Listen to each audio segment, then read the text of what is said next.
Maggie. Am I here?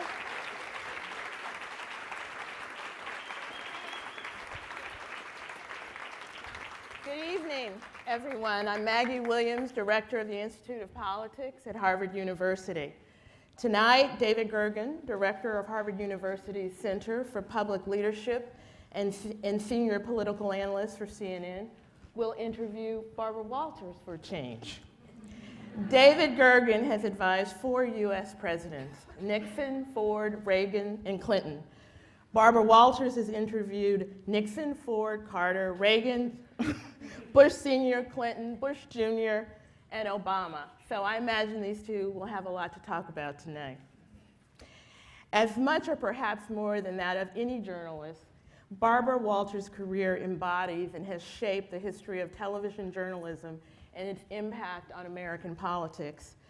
In 1977, she conducted a groundbreaking, in-depth interview of Egyptian President Anwar Sadat and Israeli Prime Minister Menachem Begin.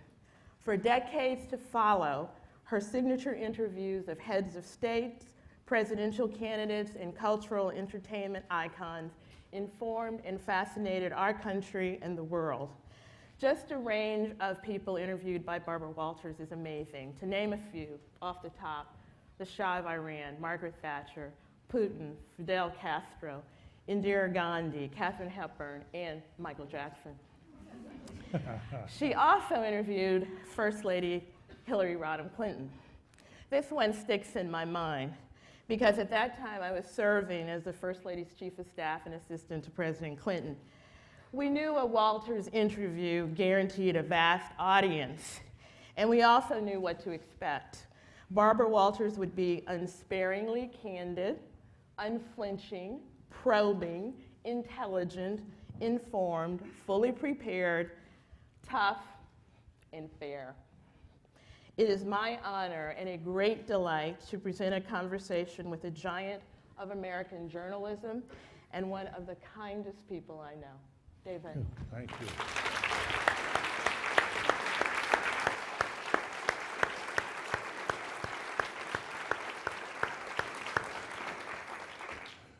Maggie, thank you for that very kind introduction, generous introduction. We're thrilled that you're here, and we're thrilled that Barbara Walters is here Maggie tonight. and I go back a long way. You do? Yeah. Do you want to say a little more about that? You want to tell them how we know each other? We worked together how many years ago? Just a few short years ago. Just a few days. seems like yesterday. A decade or so. No, we had good times together. As Maggie's introduction suggested, Barbara Walters has interviewed probably more statesmen and celebrities than anyone else in history. She once gave me in New York a list of the people, her interviews that her staff had compiled, and a single space ran to 27 pages.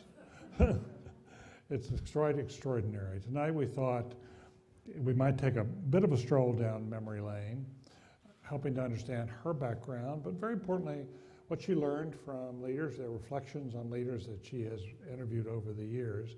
And we're going to do that through a series of very brief film clips. We'll show a clip and then talk a little bit about that point in her life, and and most of it will be serious. If we have time, we're going to also turn to Clint Eastwood and maybe even Saturday Night Live.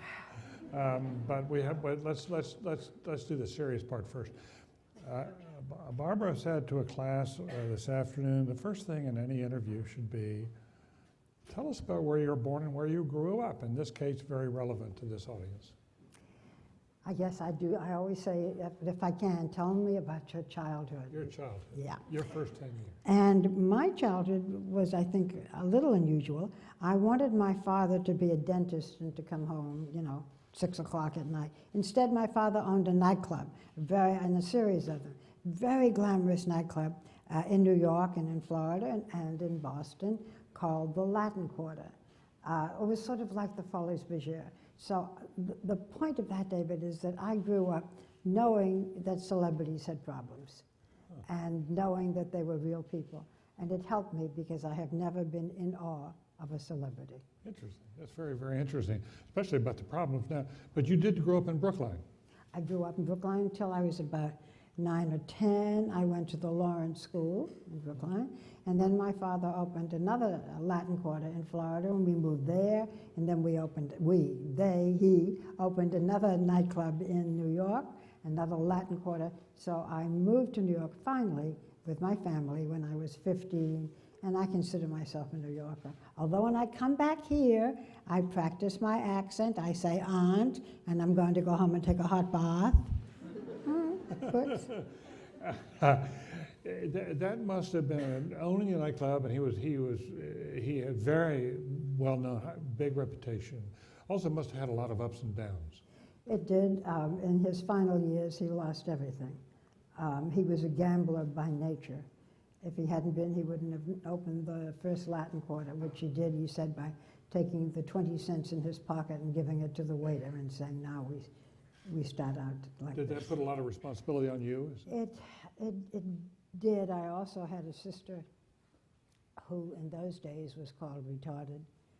Today she'd be called developmentally challenged. She was 3.5 years older. It was, when I wrote my autobiography, I thought I would call it Sister, because she had more influence in my life than anyone. I didn't always love her. I felt guilty. She was a sweet and wonderful person, and I think that she gave me an understanding and a compassion that I would not have had without her. Yeah.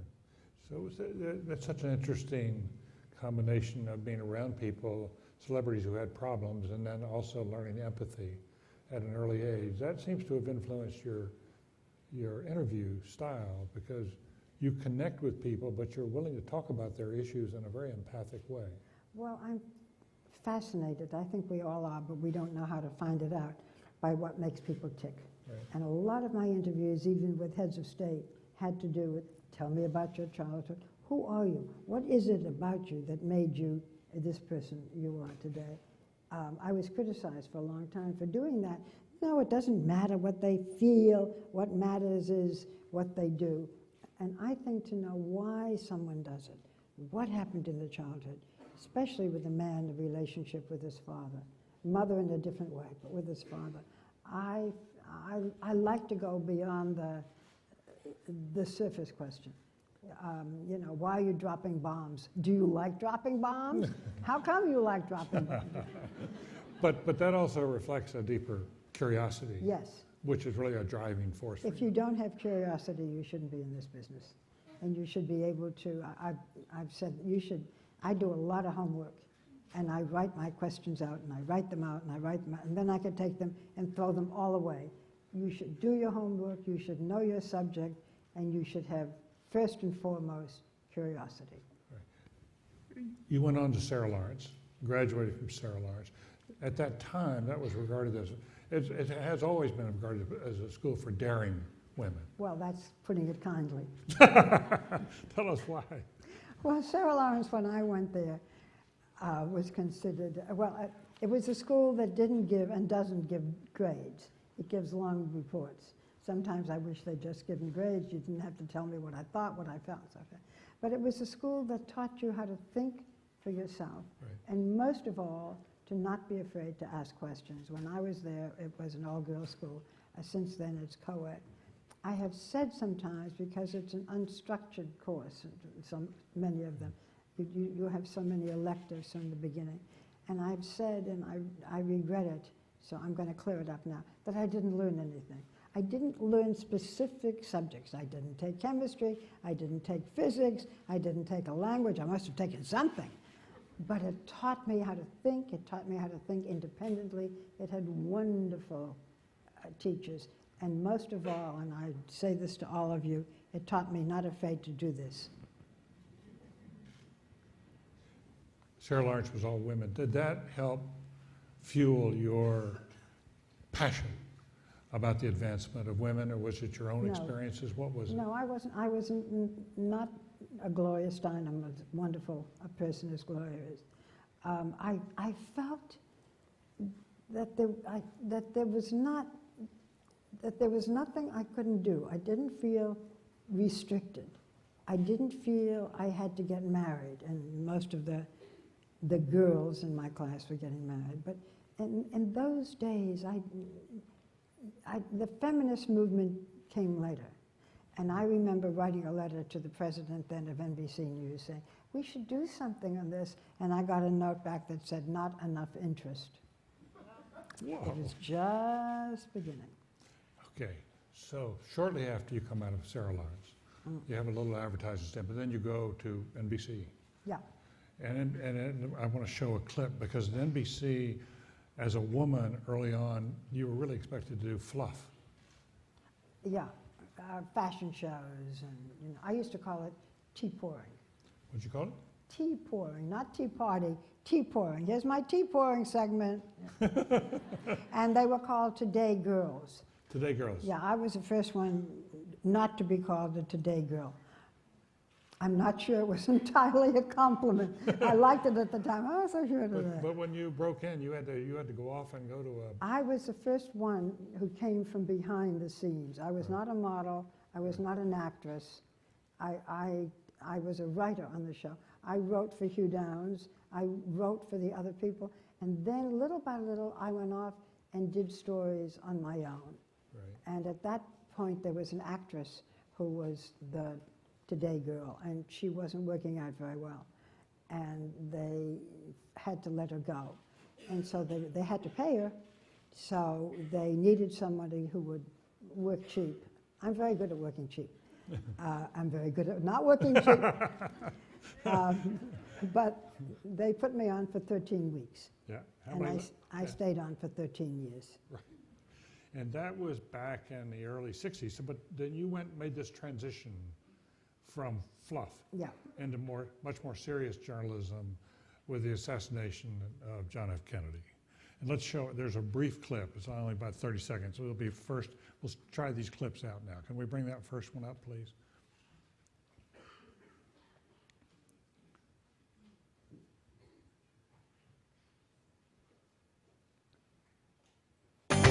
I did a story on the Playboy bunnies. I had a Playboy bunny school. I had the whole outfit, the whole get-up, which I might not be able to do today. Quickly elevated to reporter at large, Barbara did a great job with the fluffy Today Show girl pieces. I enjoyed seeing you as a bunny. I did. When tragedy struck, Barbara was sent in as a hard news reporter. My first day live on the air, I can never forget. These are the honor guards who have been guarding the casket of President Kennedy. If I feel or seem a bit choked up, it's because I have just left the last guard. That was the first time I think I was on the air. Was. First time on the air. Yeah. Wow. But was that really you? They put you in bunny school for Oh, before that? well, I was doing, I was a very serious person. I went off and did reports. Yeah. And so that's how the audience knew me, because they saw me doing these special reports. And one of them was the day in the life of a Playboy bunny. I am now going to instruct you how to bend over so you don't spill the drink. Your coming here has not been in vain. If you ever have to be a Playboy bunny, forgive me, Dave. Good. Who Yeah. else would do this I for do. you? You do not do this, because if you do this, you know what happens, right? This gets into the drink. You do it like this. Ah, okay. Okay. You know what your Harvard tuition goes to now. Am I going to regret doing this? Yes. No. That'll be a classic. It'll be a classic. Well, listen, the vice president was here last week. You never know what's going to happen You're next. right. That was and he was terrific. He was just terrific. But when you went over to serious news, it was still a struggle. It was because there were not women in the news at that time, and it's only in recent years, as you know, David, where we've had women covering wars and women in combat and so on. And when I first went on the air, I had a partner who insisted that I not ask any of the serious questions. His name was Frank McGee. He was a very good reporter. He was your co-anchor. He was my co-anchor. I was forced on him. He did not want me. Hey, Frank McGee, and what happened? Well, you worked out an arrangement. I have said when I give advice to younger people, fight the big fights. And when this happened and that I was not allowed to ask the serious question, I could only do the tea pouring questions. I went to the head of NBC News and said, I can't live with this. And the compromise was that he could ask 3 questions. And on the 4th question, I could then come in. The other compromise was that if I got the interview outside of the studio, then I could do it myself. And the first interview that I got outside of the studio was a man you may have heard of called Henry Kissinger. And it was so long ago that I had to explain who he was and what his accent was all about. One of your first big international breakthroughs, to skip forward, came with Fidel Castro. Yes. And it was hard to get that interview, but you eventually were invited to Cuba, and you wound up spending a lot of time. We did. That would not be possible today. I've tried to do interviews with him ever since, up to this very moment. But we spent a lot of time together. We were then the first Americans to cross the Bay of Pigs since the invasion.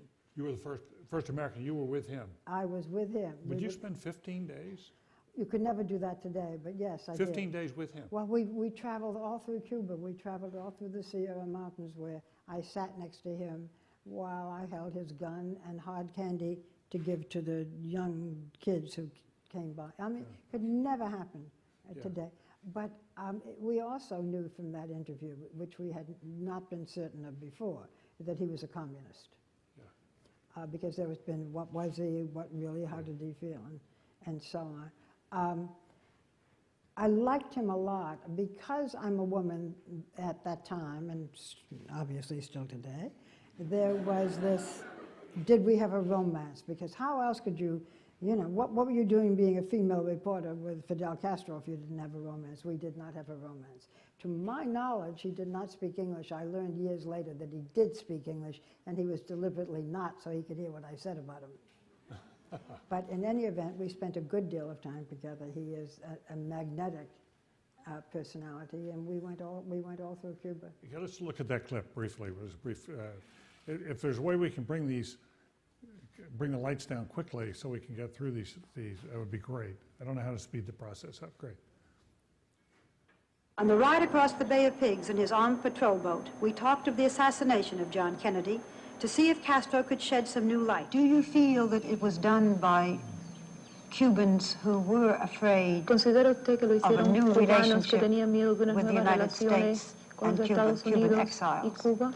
¿Cree usted que los exiliados cubanos lo En hicieron? realidad yo no podría afirmar Actually, honestamente eso. I couldn't affirm that honestly, I tell you, I could not. Habría que indagar más We sobre would la have to go personalidad deeper into the personality Oswald. of Oswald. ¿Quién fue Who Oswald? was Oswald ¿Y para quién and trabajó for Oswald? whom Oswald used Yo to estoy seguro de work? que la And I'm CIA sure that the debe CIA poseer bastantes should have enough informaciones. information about that. We asked Castro if he thought that Robert Kennedy and John Kennedy knew of the CIA attempts on his life. Ahora sí, yo le voy a dar una Now, respuesta well, I'm going to give an answer, enteramente sincera. fully sincere. Yo pienso que es absolutamente, me parece absolutamente It seems to me imposible absolutely que impossible pueda haber estado llevando a cabo ese that plan it could have been carried out, this durante kind of casi plan, 10 for años almost 10 years sin la autorización without expresa the express o tácita or explicit de las máximas autoridades del país. authorization of the top authorities of the country. Did you come away convinced that Kennedy and his brother knew? No. You're not persuaded one way or the other? Do I think they knew? Yes. Am I 100% persuaded? No. I think it's possible that it was done by another layer in the government. And did you come away after your time with Castro thinking that they might be involved with Oswald? No. And as a matter of fact, as you say it to me now, it wasn't something I thought a great deal about, although I should have. But what I felt with Castro was that If we had allowed it, he would have been our friend. Tell me about that. If we'd had a different, If your we'd view, had we a- had a different policy. I mean, I still don't know why we haven't recognized Cuba. It seems to me ridiculous. But I felt that if we'd had a different policy, that he wanted very much to be an ally and a friend. On the other hand, he probably would not have been in power anywhere near as long had he not had the opposition of the United States. That's interesting. And his power was partly from his magnetism, or what was else about He him? was extremely magnetic. Both men and women liked him. He also did very good things in the country. I mean, we know of political prisoners. We know how torturous it can be. But he also developed an education program for those people in Cuba. He developed a highly sophisticated medical program, which they've done films on and so forth. He raised the standard of living for most of them. But he was also, you know, there are very few, when I start to think of the great leaders, and I'm going to leave things out because this is spur of the moment, I think of Fidel Castro. I think of Anwar Sadat. I think of Margaret Thatcher. As leaders, as the big As leaders. leaders, as charismatic, huge personalities. I can't think of a lot of others. Anwar Sadat, there's a photograph here when you had your famous set of interviews with Begin and Anwar Sadat. This is Barbara Walters with Sadat on the left and Begin in the center, 1977. Tell us a little bit about that trip and that famous It's set of the only interviews. time they ever did a joint interview together. And they asked you to do it, didn't they? Well, Begin did. Begin asked Sadat. That Sadat was not going to do a joint interview, and Begin took him aside and said, "For our friend Barbara, will you do a joint interview?" And it was the only one that they did. I've talked about Sadat, and I said this to you earlier today, David, because when people say to me, of everybody you've interviewed, who is the most, this, I say Anwar Sadat, because he changed history by his courage, by his intentions, and it cost him his life eventually. But he changed the course of history to this day. And so if I have to pick, though, I mean, Begin did his part, and certainly Margaret Thatcher was a great leader in her time. But Sadat changed the course of history. And I don't see leaders like that in the world today. Yeah. What was there about there? There was something about him that seemed, Sadat seemed almost a transcendent figure. There was a quality about him. It's funny, because I thought you were going to say saintly, and I was going to say, no, not saintly, but we're going for the same thing. He had vision. Yeah. He was broader than just, how do I stay in power, and what are the 3 or 4 things that I have to do. He had fought as a soldier. He had risked his life. He also was married to a perfectly wonderful woman who I still see to this day. You still see her today? Yeah, she lives in this country a great deal of the time. And you've often, in your interviews, thought about, the spouse and what the relationship is and how that shapes the leader, and what did you see in her in that relationship with him? He adored her. He had been a soldier from a poor family. She came from a very good family, from an English family. She had to fight her parents to marry him, this general, who was also at that time considered black. I think he was from the Sudan. His family were not thrilled with this marriage. And I thought that she was two of the wives who have stayed with me, both as friends. One is Mrs. Sadat, and the other would be Faradiba, the wife of the Shah of Iran. Really? That's striking. Who's had a very difficult life, as So she one came can with understand. him She when he came out, and then was with him and when he was in medical treatment. Yes. And then when he died, almost no country wanted him when he was alive, and they didn't want him when he died, and Sadat had him buried in Egypt. And did you interview the Shah as well? Yes. I interviewed the Shah, who I remember saying to him, because he was accused of torturing prisoners, and I'd said, "You do not allow a free press, you do not allow us to investigate." And he said, "Noblesse oblige, you cannot insult a king." He also felt, and there are some leaders, few, but some, who feel that they were born to be king. And he did. He had that. Yeah, the Well, Shah felt he had been born to be king. Well, he had been, in fact. Well, he had been, but he felt that it was more than just being appointed, Right. that this was his mission, that this was his destiny. Right. You began interviewing presidents with President Nixon, and you've interviewed every president since then. Yes. Nixon several times. One of the memorable conversations with Nixon came after he left office in 1980. By this time, he had already had the David Frost interviews, but he was also hawking a book. But you had a chance to talk to him. The Let's look at David that. Frost interview, David paid him. Oh, he did? Yes. Aha, that's and why he sold got it, first. And sold it. Yeah. And, you know, good luck. You don't pay We're for not it. allowed to at ABC, at any of the network news. We do not pay for interviews. Right, that's interesting. I hadn't appreciated that difference. Let's look at this brief tape with Barbara Walters and Richard Nixon, 1980. Tonight's interview with Barbara Walters is live and obviously unedited, and will cover. You write of our lack of will and leadership, but this lack of will is directly traceable to Watergate and Vietnam, both under your administration. Now, Watergate will be debated, Vietnam will be debated for many years to come, but Watergate, Mr. Nixon, was you. When you see how Americans today distrust their leaders, when you see cynicism instead of hope and instead of will, don't you feel responsible? Well, I certainly feel responsible for some of the developments that have occurred. For example, for what has happened to the CIA, which was an overreaction to Watergate. Okay, let's go closer. Afghanistan. The Soviet Union invades Afghanistan. What would you have done then, and what would you do now? They're in there.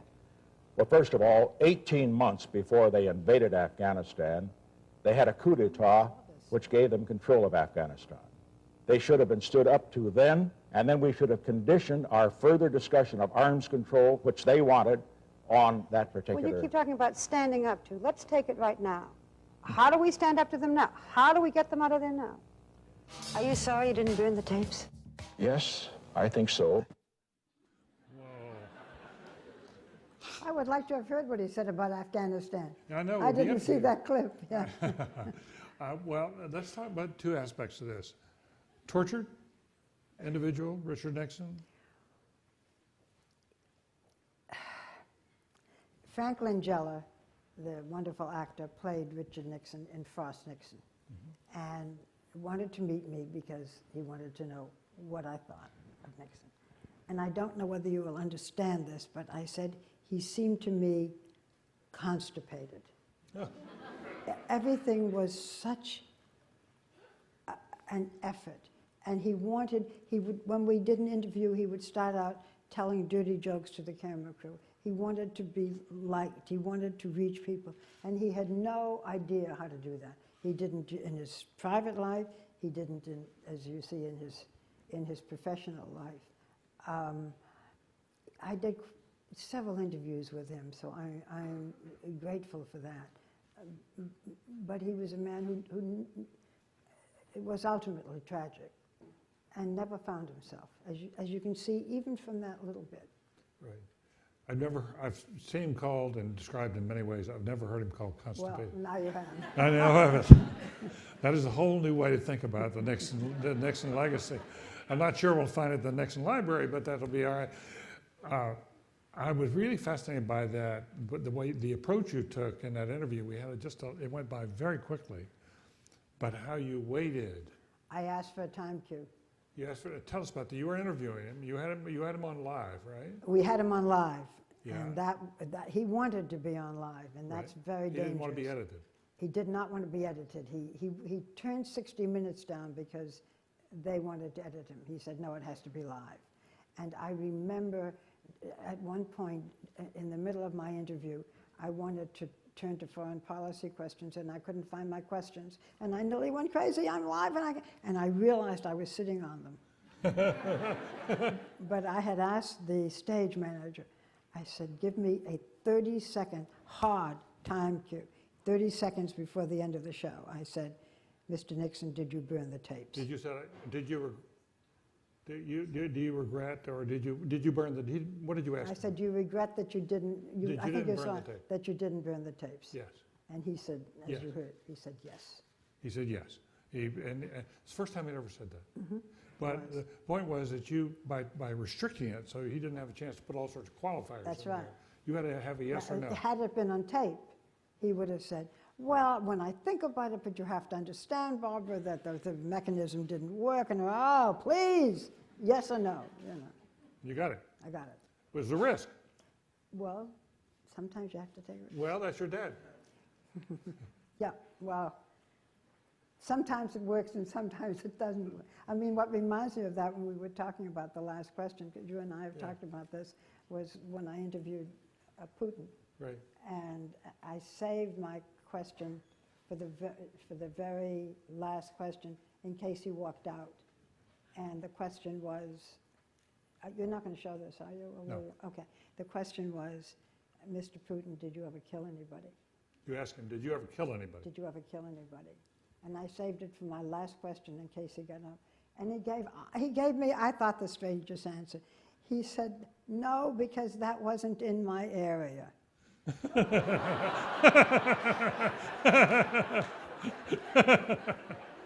But there's a song. Yes, well, I was talking to David about this earlier. There was Tom Lehrer, who went to Harvard, who wrote wonderful satirical songs, and one of them was about Werner von Braun. And he said, if the rockets go up, I don't care where they come down. That's not my department, said Werner von Braun. So that's what I thought with Putin. No, I didn't kill anybody, not because I'm such a wonderful man, but it wasn't killings were not in my department.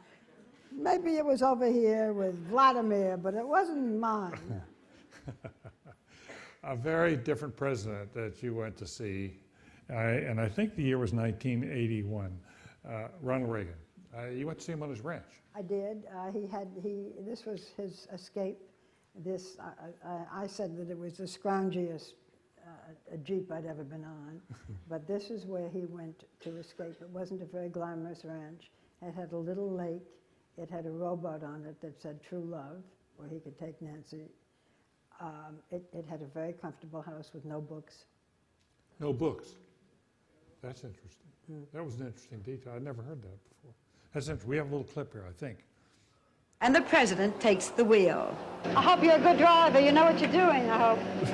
Yes, I've been driving this for quite a while. You probably deduced that it wasn't new. I don't want to hurt your feelings, but this is the scroungiest Jeep I have. The upholstery is coming out. I mean, I know we have an austerity program, but this is ridiculous. Well, it's a 1963. And the upholstery, you'd be surprised that we've finally given up. We've had it reupholstered a few times at quite some cost. But, you know, you stop at some place where you're doing work and the horses are out there. It's the horses that do this. They can't resist it. The nicest man. The nicest man.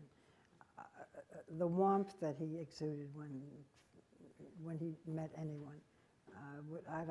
Whatever you think of his politics, he was a gentleman and a lovely person. Nancy? I like Nancy a lot, and I say that protectively because not everybody does. Nancy got a bad reputation in a way because she cared so much that she tried to protect her husband in every way that she could. It was one of the great marriages. I saw her not this summer, but the summer before in California. She still has Secret Service men. Her mind is just fine. She's very frail. And I think it's one of the beautiful love stories. He said that when he heard her footsteps, and I'm not gonna get this right, and it's gonna annoy me that I don't, but that when he heard her footsteps at the door, the whole room lit up. And your assessment of him as a leader? Well, what interests me now is how much we talk about Reagan, how we, let Reagan be Reagan, and why don't we, go back to Reagan? And I'm not certain what it is that we're talking about. Are we talking about his economy? Are we talking about his general attitude? I don't know. What do you think? Well, I think that I thought one of his two accomplishments was to lift the country's spirits. We were very demoralized about leadership and about a country, and we went through the whole malaise thing with Jimmy Carter, and he made people smile again about the country. Well, but do you think that's what they talk about when they say that we want a leader to be like Reagan? I think that the conservatives have now embraced him as standing for the conservative movement. Yeah. And whatever else, they say he was the successful conservative. He's the model, and because he went out with such goodwill on the country's part, then it must show that conservatism can be compassionate and be effective. But he's been seized upon by so many. Yeah, he's venerated. Yeah, and it's very hard at that point to know what Reaganism means when it's seized upon by so many people. I do agree with you that he was a very kind-hearted man. But he was more kind-hearted about individuals than he was about groups. I've often found you're right.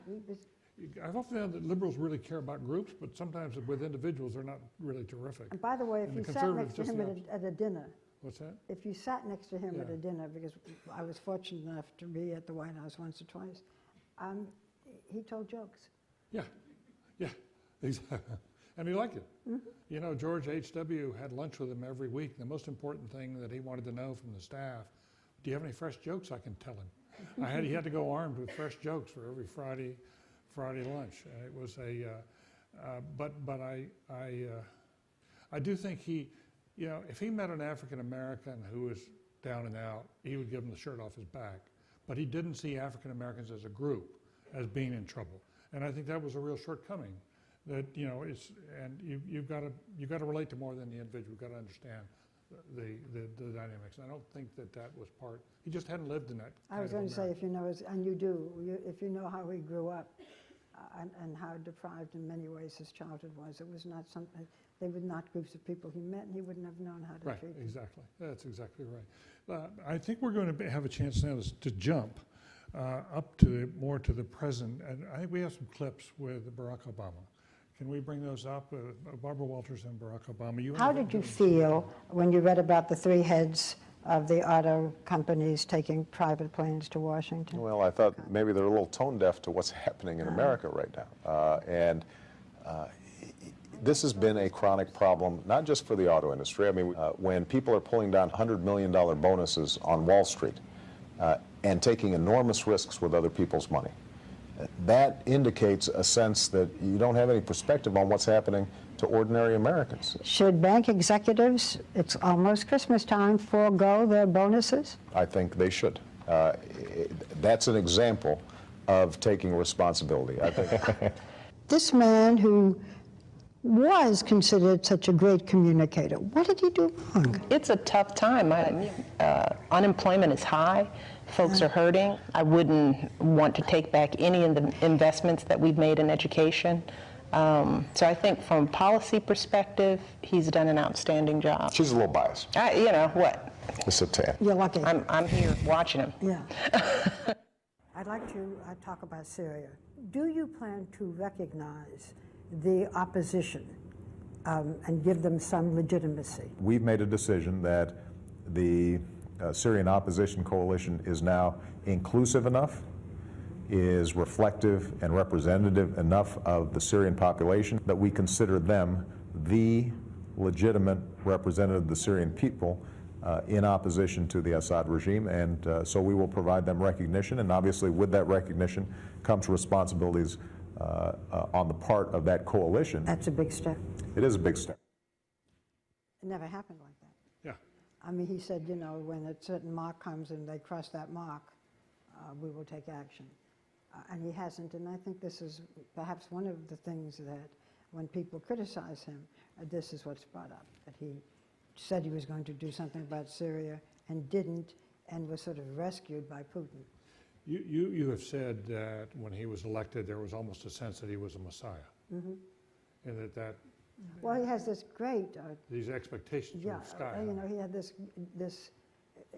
great gift of articulation. I mean, more than that, he spoke almost in a spiritual way, and I think that the country also felt relieved in general that they could, or that we could, elect an African American. I think even the people who didn't want to elect an African American had to feel that we had done something quite amazing and wonderful. Mm-hmm. And what do you think has happened since?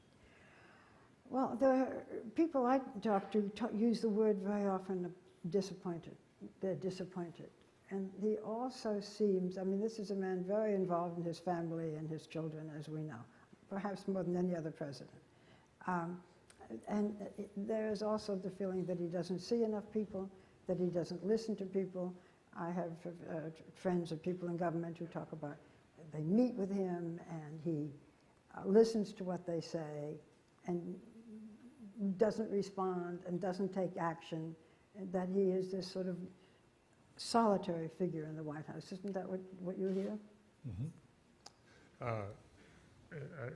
I think that in effect is what Leon Panetta and Bob Gates have both written in their memoir. I just read the review today of the Leon Panetta book, and that's what he says, yeah. I mean, don't you think it's extraordinary to have two such heavyweights?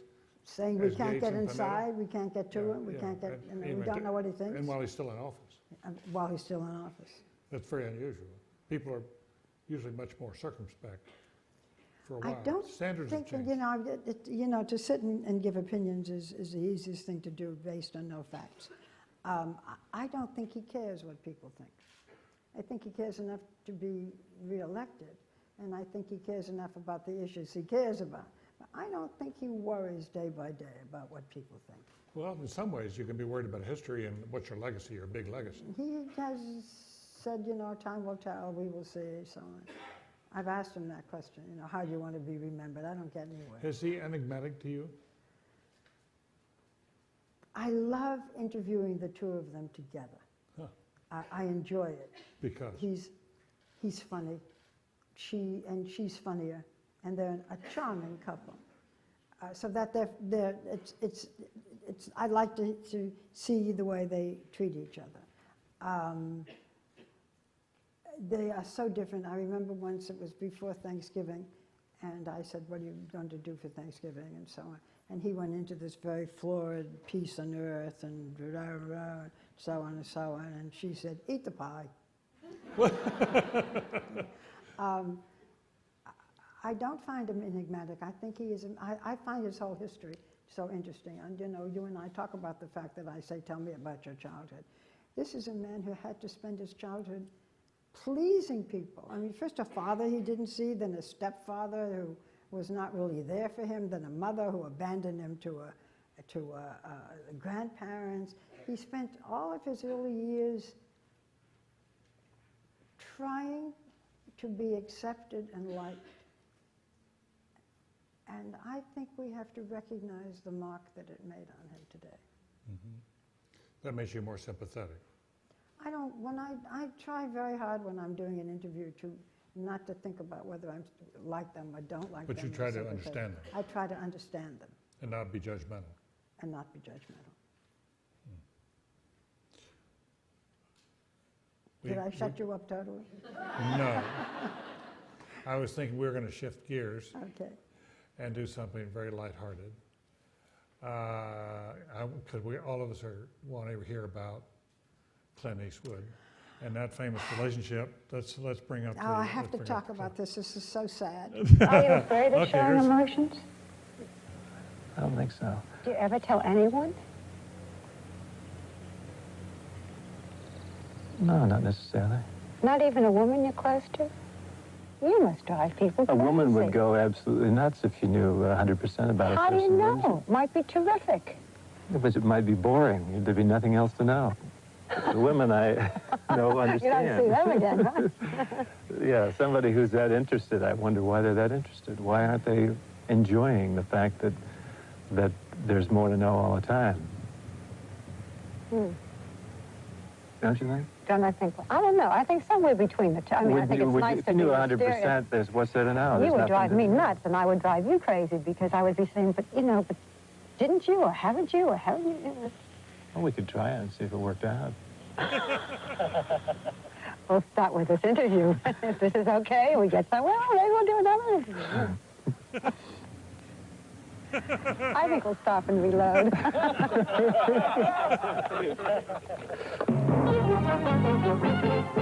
Okay, now I have to tell you the saddest story. So you see how that ended, and I said stop tape, right? When the interview was over, he was then the mayor of Carmel, and he asked if I wanted to come back and have dinner with him. And I, being a reporter, said, no, I never combine work with pleasant, please. So he went back to Carmel, and I went on to my life. And ever since, I have thought, I could have been Mrs. Clint Eastwood. There's more. So last spring, I think it was, the Jersey Boys opened in New York. Oh, and by the way, he then married a reporter who came to interview with him, and they got divorced. So here was my chance. So they were showing the Jersey Boys a couple of months ago, and the woman who was in charge of it, I said to her, Peggy, make sure that wherever it is, I get to sit next to Clint Eastwood, because it could still happen. And maybe he remembers it as I do. So the movie came on, and there was a dinner after, and I sat next to him and so forth. And she said to me later, well, what was it like? And I said, he was pleasant.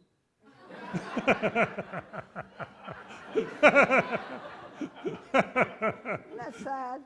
That is very sad. That's very sad. But I think that's the most flirtatious interview in your I think it's the most flirtatious interview I've ever done, yes. Yeah, you almost had to stop the interview, didn't you? I did stop the interview. I said, let's stop tape. I mean, well, who knows what can happen, right? I mean, I may come back next year and be Mrs. Clint Eastwood. Who knows? But don't hold your breath. I want. Can we go to Hillary Clinton for a moment, because we should not leave here without seeing you. You've interviewed her several times. Yes. Mrs. Clinton, instead of your new book being the issue, you have become the issue. How did you get in this mess where your whole credibility is being questioned? Oh, I ask myself that every day, Barbara, because it's very surprising and confusing to me. But does your husband want you to run? he is very respectful. He knows that this is... He does want you to run. Well, he wants me to do what I think is right. If you ran and you became president, what would they call your husband? First spouse? I think it's important that we have a female president. I do. I do think it's important. I don't know the exact timing of it or who that might be. You know, if I look at my friends and former colleagues who are now in the Senate, it was the women senators on both sides of the aisle who finally broke the fever over the government shutdown and the debt limit debate. They have been working across party lines, and we need more of that. I listen to you, and I think you got to run. Something, you got to run. This is the way I talk. I want to start by saying I can't believe this day has come, and I can't believe it's for real. Right. Because I don't know what we're all going to do without seeing you going one place or another, asking questions we'd all like to ask. As long as you're here, let me ask you a question. Oh, really? Yes, yes. The question I want to ask is how you're going to run, but... Well, I am running around the park.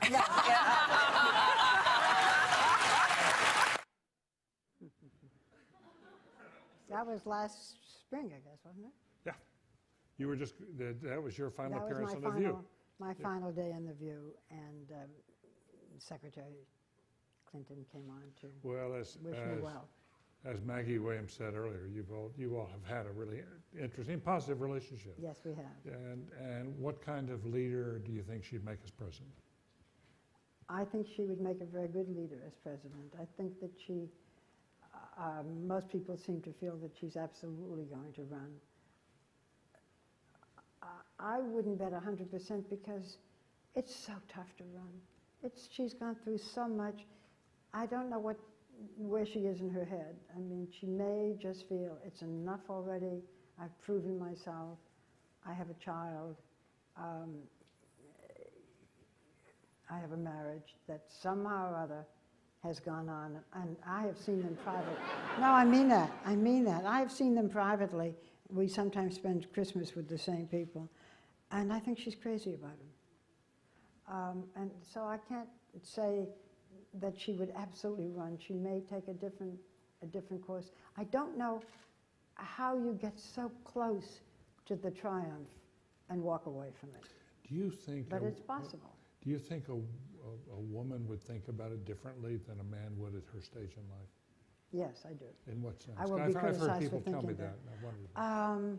Because I think that for most men, and women too if I look at myself, the most important thing in their life is their work. And I think, and I'm generalizing, and I hate myself for doing this, but I think that women, other things come into it. Family, how you feel, how is this going to feel in 5 years? I think it's more complicated for a woman than it is for a man. So that, I would think that she would run, but if I had to bet the store in it, I'm not sure I would. It's interesting. And do you think their relationship has changed and he, people used to make jokes about him, what he'd be like as first spouse, but while was Secretary of State, he was extremely supportive. He has always consistent. said that she is the smartest person that he knows. I think he's very proud of her, and I think he wants her to run, or at least he certainly has said that. Wouldn't that be interesting to see him in the White House, to see them both in the White House? And we don't know. That's one. I guess, David, you know more about this than I, having been in government for so many years. I guess she has to make a decision by January. I think so. And she owes it to other people who may want to run. And as you look at the Bush family, do you worry about the one clan versus another, and these are dynasties? What I think about with the Bush family is something we talked about earlier, and that is when you hear about Jeb Bush, what you hear about is that there are some emotional problems in the family. With his spouse. Yes. She may not want him to run. She doesn't like the spotlight very much. But when I talked to you earlier and I said, what a person is in their private life plays a part, and it shouldn't, but it does. I don't know what the complexities are in that family. It's something that's brought up so often that I think there may be reasons there that he would not want to run. I'm not suggesting it. I don't know him. If this were a court of law. You have not interviewed him? No. You have not interviewed Jeff? I have not interviewed him. You've interviewed the father several times? Yes. I'm very fond of his fathers. And the son, W? Oh, that son. I know we were talking about Jeff.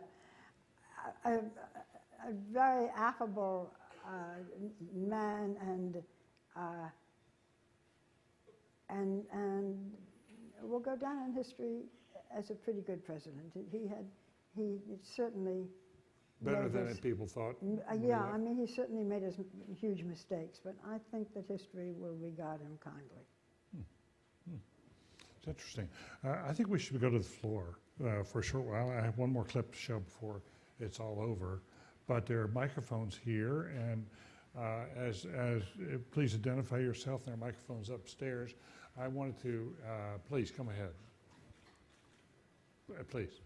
Thank you so much for being here. My name is Brett. I'm a junior at the college, and you've been kind enough to share with us tonight and with us over the past few months and few years about some of your most favorite interviews that you've conducted.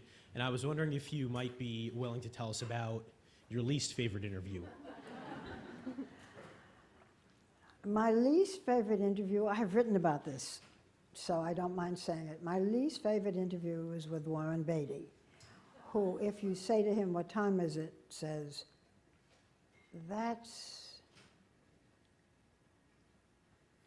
a very hard question. I interviewed him once when he was making a movie and asked him that, and he went on so long I went to commercial. So,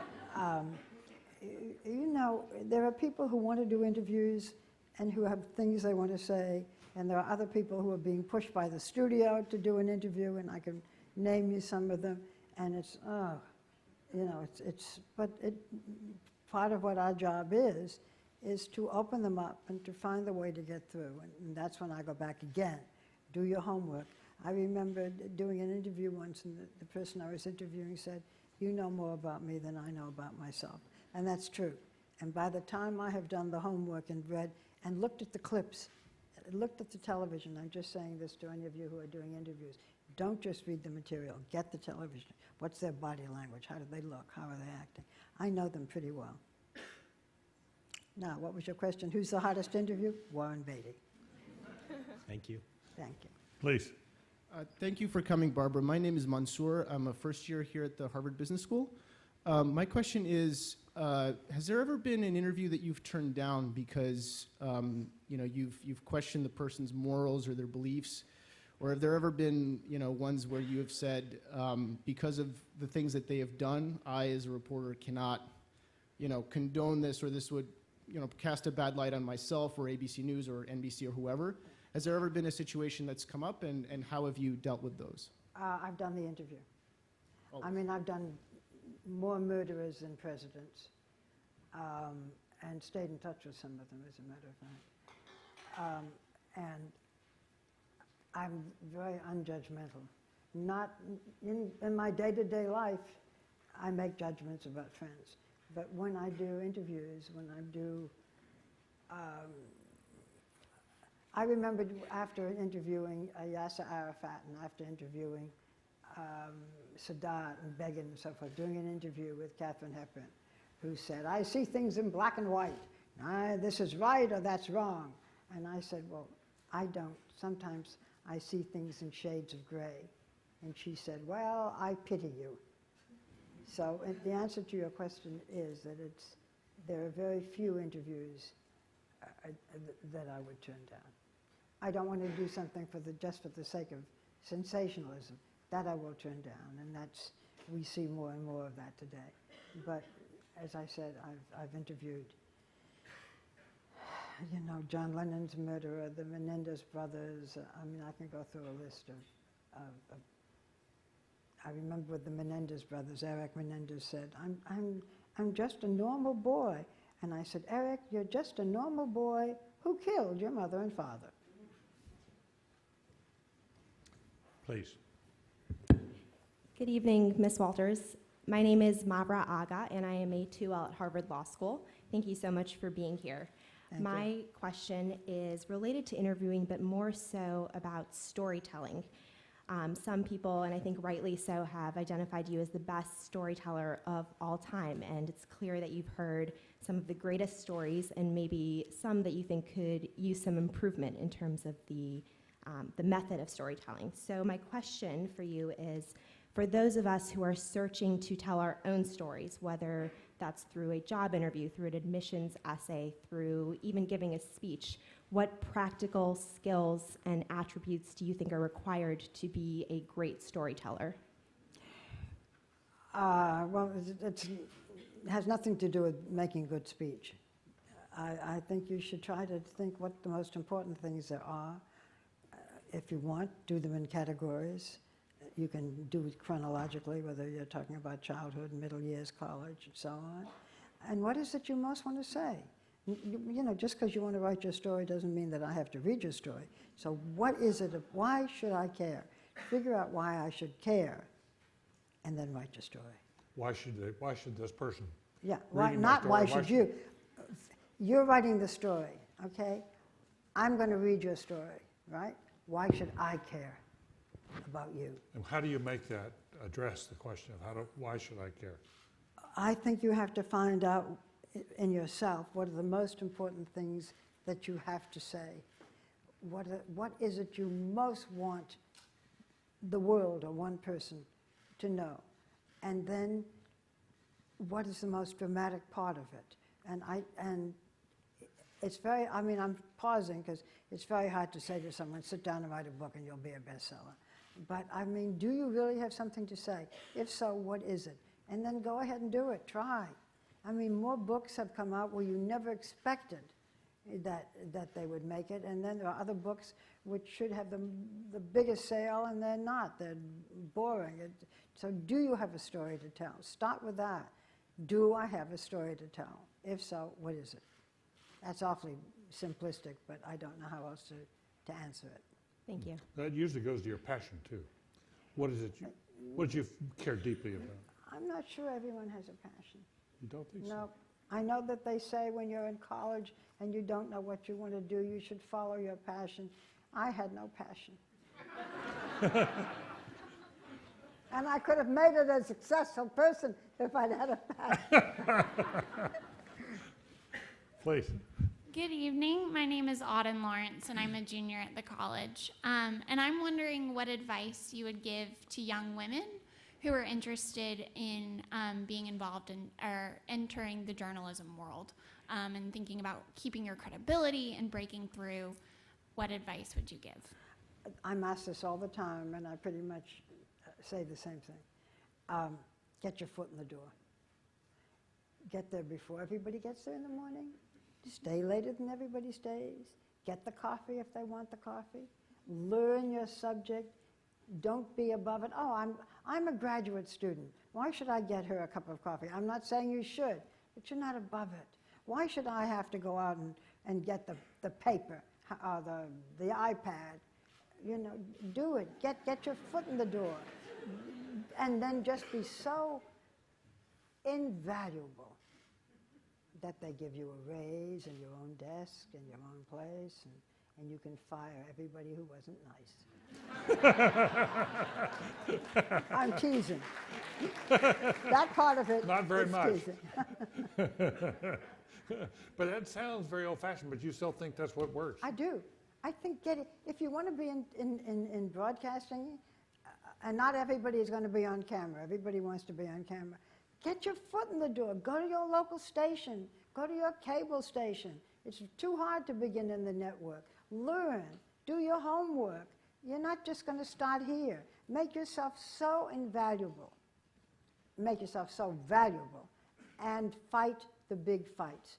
Don't bitch and complain. This is wrong. She got it. I didn't. Just do the job. But when you say fight the big fights, it was like when you were starting out and you had this guy who wanted to ask all the questions and you had to work it out. Yeah. You took that fight on. But there are times when it's so important that you'll have to take the chance of walking out, of leaving. And you got to be prepared to do that. And you have to be prepared. And every little thing isn't worth fighting over. You won't remember it in 10 days. Please. Hi, so my name is Hannah Masalma, and I'm a freshman at the college. And so I was wondering what you have to think about interviewing people in a language that you don't speak, because they say speak to a man in a language that he understands and you speak to his head. Speak to a man in the language that he loves and you speak to his heart. So what is it like to interview someone in a language you don't understand? What do you pick out? It's very hard. And what we are able to do now, which we couldn't do before, was simultaneous translation. And we used to put the translator, let's say, to my right. And so everybody, the person doing the talking would keep doing this, and the translator would become the subject. What we do now, and I haven't done this for a while, but we wear an earpiece, and we put the translator in a different room, so that the person you're interviewing is looking at you and not looking at the translator. Very hard to do, especially if you're doing it live, because you still have to wait for it to happen. You know how boring some of those press conferences are. But we are global now. We're all everywhere doing interviews, and simultaneous translation seems to work, yes. Do you have the same translator for both of you? No. The person you're interviewing has his or her translator, and you have an ABC translator. Yes. Your own person, because you trust them. If you can, yes. Yeah, you've had experience, and you know that they're going to get it right. Yes. Yeah. And I've done interviews in which there's a translator, and then the person himself says, no, that's not what I said. It turns out he or she speaks better English. It's very tough to do interviews with translators, because the nuance is so easily lost. And it must be harder the eye connection and all of that. It's Well, trickier that's because why you got something in your ear. that's why I don't put the translator here. Yeah. That's why I have the interpreter behind me with the door closed, so that I'm hearing it, but I'm looking at you. Otherwise, I'm looking here. Right. Please. Hi, Barbara. I'm a sophomore at the college. My name is Tasneem. And I wanted to know, is there anybody that you had wished you had interviewed that you'd never gotten the chance to, or any missed opportunities? Yes, people ask me that all the time. I would like to interview the Pope. No Pope has ever done, almost never done a printed interview, and certainly not a television. That would be an enormous occasion to interview the Pope. I would like to interview the Queen, Queen Elizabeth. She's never done an interview. And just when you think, I've done it, I've interviewed everybody, something else happens, and there's some big piece of news that catapults you. But there are a certain number of people whom we all want to interview, and of course every day when you pick up the headline, that's the day that we're all running out to get that person. Yeah, please. How's it going, Barbara? My name is Jamarcus, and thank you for coming to speak today. One thing that I was wondering, so when you spoke to Bill O'Reilly in May, you didn't give much merit to the possibility of there being a war on women in the U.S. And there being what? A war on women in the United States. A war on women?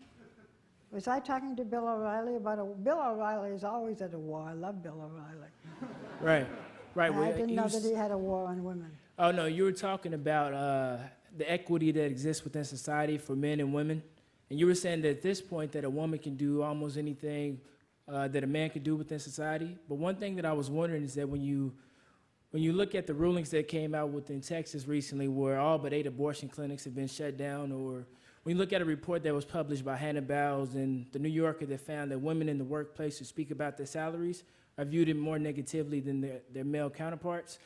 I'm wondering, in the same way that a Michael Jordan, who's rich and famous, can't really understand the struggles I face on a day-to-day basis as a black male, do you think it's possible that the fame that you have now can make it difficult to properly understand the implicit political and social struggles that women, everyday women face on a day-to-day basis?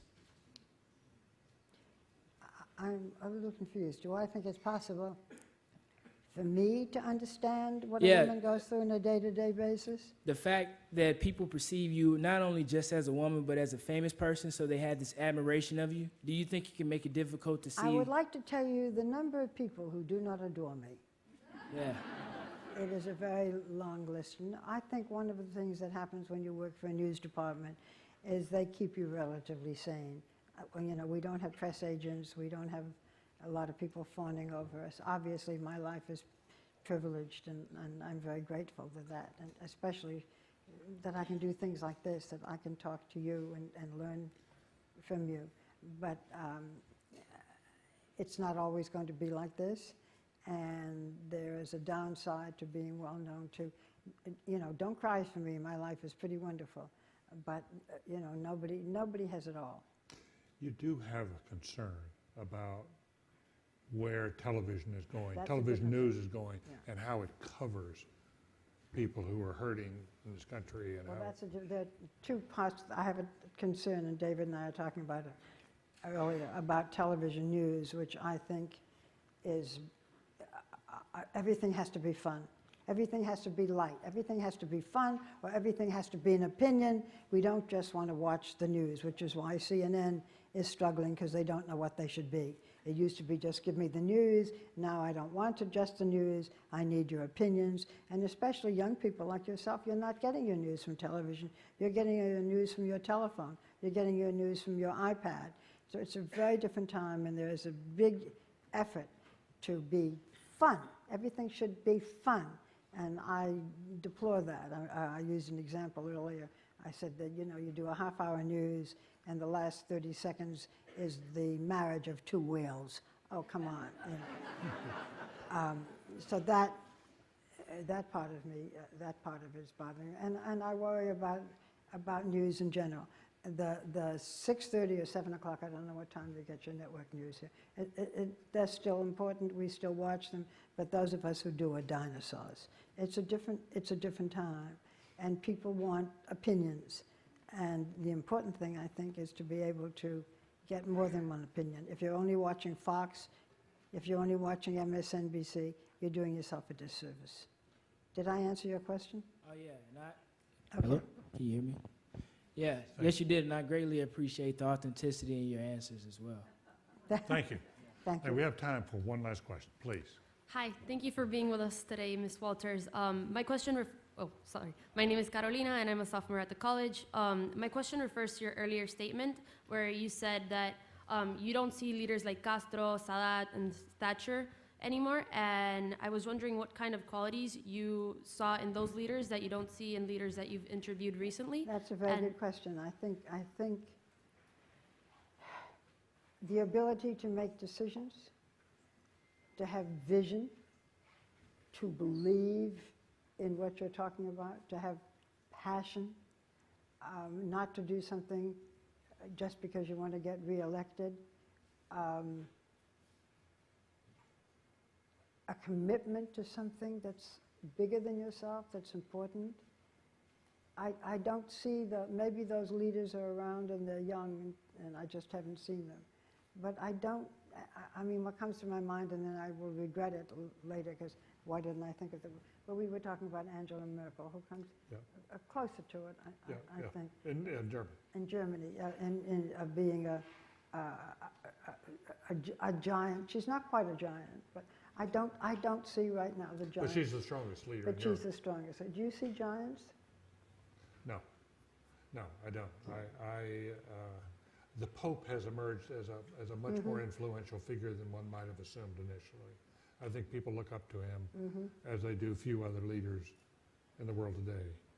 I don't see many that. I think if you look at a variety of measures of public confidence in institutions and leadership, their people are not finding it in political leadership, particularly not even business leadership. They sometimes, in some countries, find it in military leadership. But they don't find the big statesman figures who were, I mean, there was even a sense when the big figures like Churchill and de Gaulle and FDR and Eisenhower left the stage, we went down a notch, but now we seem to have come down another notch in people's estimation. It's not just that we don't have heroes, we don't even have villains. Well, we have a few. Well, we do. We had Saddam Hussein. We took care of that, but yeah. So Barbara Walters has such a wide range of capacities. I thought it might be fun to close when she went on to Saturday Night Live for years, had parodied her, and there's a clip here when she went recently on to Saturday Night Live to parody herself.